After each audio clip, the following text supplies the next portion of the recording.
7:07, la entrevista de hoy, después de la tragedia del 16 de abril, los esfuerzos por dotar de servicios básicos a los miles de damnificados se concentraron en las zonas devastadas.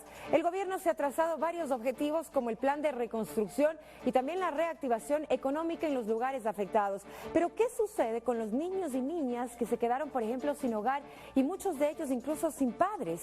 ¿Cómo se encaminan los esfuerzos para superar su situación de vulnerabilidad tras el terremoto? Lo hablamos en este espacio. María Gabriela Villalobos, directora de Save the Children para Ecuador y Perú. Señora Villalobos, buenos días y gracias por estar aquí. Sin duda, lo decíamos en un inicio, uno de los sectores más vulnerables, quizá el más vulnerable, precisamente representan los niños y niñas, incluso también los adolescentes. Muchos de ellos que se han quedado sin hogar, muchos de ellos que se han quedado incluso sin familiares, sin padres, algunos de ellos probablemente y lastimosamente estarán ahora huérfanos, sin tener a dónde ir. ¿Cuáles son un poco las actividades encaminadas precisamente para proteger a este sector tan importante de la población? De acuerdo a los datos de Save Children, se decía que se calcula que alrededor de 200,000 niños han sufrido las consecuencias de esta catástrofe. ¿De dónde ustedes han obtenido este dato? ¿Por qué decir que son 200,000? ¿Y qué se puede hacer para ayudarlos? Lo primero es que toda la información que nosotros manejamos y todas las acciones que estamos implementando las hacemos en coordinación con las distintas instituciones del Estado, ¿no? Porque en realidad ellos están liderando esta respuesta. Lo segundo es que, es cierto, hay distintos tipos de afectación a la infancia, pero solo el hecho de haber vivido el terremoto ya marca como un hito en tu vida. Ver a tu familia y tus expectativas de futuro destrozadas marca un hito, y ahí es donde nosotros entramos para poder soportar a estos niños y a los adultos para que estén preparados para poder ayudarlos. La experiencia internacional nuestra nos dice que en situaciones de estrés todos perdemos el control. Y normalmente cuando uno pierde el control, los más afectados son los niños y las niñas. Y es más, dentro de ese grupo tienes distintas particularidades. Niños con discapacidad, si son niños pequeños o si son niñas más grandes, si ya están en la adolescencia. Esos detalles se tienen que tomar en cuenta cuando montamos las respuestas de ayuda y de soporte después de ese tipo de situaciones. Ahora, ¿cuál es la situación actual de estos 200,000 niños? Es un número realmente importante de la población. Todas las ayudas han sido hasta este momento enfocadas precisamente en el tema de infraestructura y demás. Evidentemente también de las afectaciones ya materiales, pero también humanas, sí. Pero quizá no nos hemos preocupado tanto de los niños precisamente porque son tantas las necesidades que hay que también pensar en ellos, ¿no? Mira, lo más importante, nosotros a los 2 días del terremoto estábamos ahí, empezamos nuestra focalización y nuestro análisis al sur de Esmeralda, ¿no? Entre Chamanga, Muisne. Y en realidad lo primero que teníamos que hacer era ver cuál era la primera reacción y cuál era la situación de la población en la zona. Y ahí es donde podemos levantar información un poco cualitativa, y aunque no sea a gran escala, pero de ¿cuáles son sus temores? ¿Están entrando a su casa o no están entrando a su casa? Las familias muy preocupadas porque viven al día y no tienen ahorros, entonces no tienen capacidad para poder planificar cómo hago para salir de este problema, ¿no?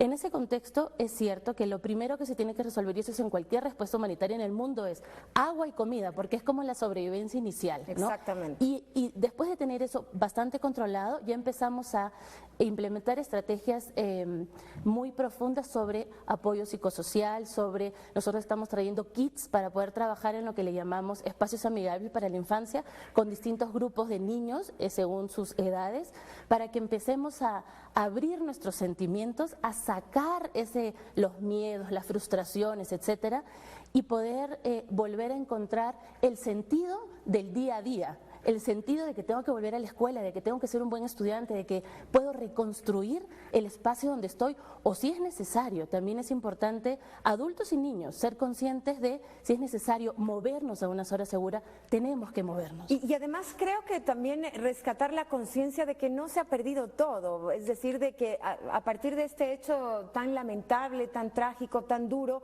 la vida continúa, ¿no? Y quizá eso es lo más importante y es la semillita que hay que dejar en los niños. Es lo primero que tenemos que encontrar, porque después de un acto como el terremoto, uno está un poco perdido. O sea, tu terruño. Además, los latinoamericanos queremos tanto nuestra tierra, nuestro espacio, donde están nuestra cultura, nuestros antepasados, que estamos como en shock. Y lo que tenemos que hacer es ayudar y acompañar a adultos y a niños, a profesores y escolares a reencontrarse, a encontrar el sentido y a reconstruir sus expectativas. Además, yo creo que dentro del análisis que hemos hecho, tenemos que ver esto también como una oportunidad para mejorar las condiciones de vida digna de todas las poblaciones, ¿no? Porque esta zona de la costa tenía precariedades, ¿no? O sea, la isla misma, el sistema de agua y desagüe no era el adecuado, entonces es una excelente oportunidad para realmente repensar qué futuro queremos, y eso es lo que trabajamos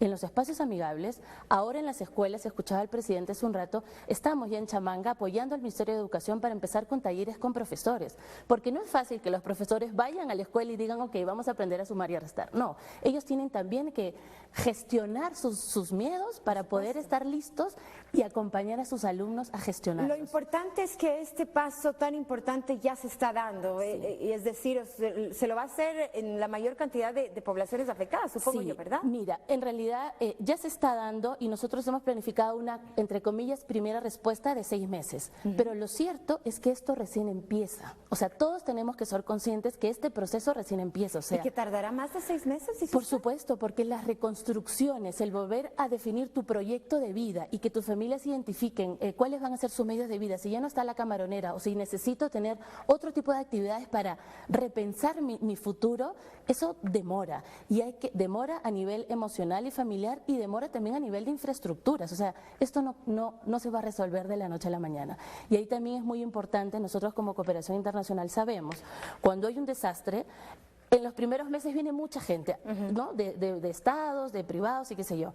Y después el mundo te lleva a otros lados, porque las emergencias hay en varias partes. Por eso que nosotros hemos decidido acompañar un poco más, porque sabemos que la reconstrucción no va a ser fácil. Recién empezamos.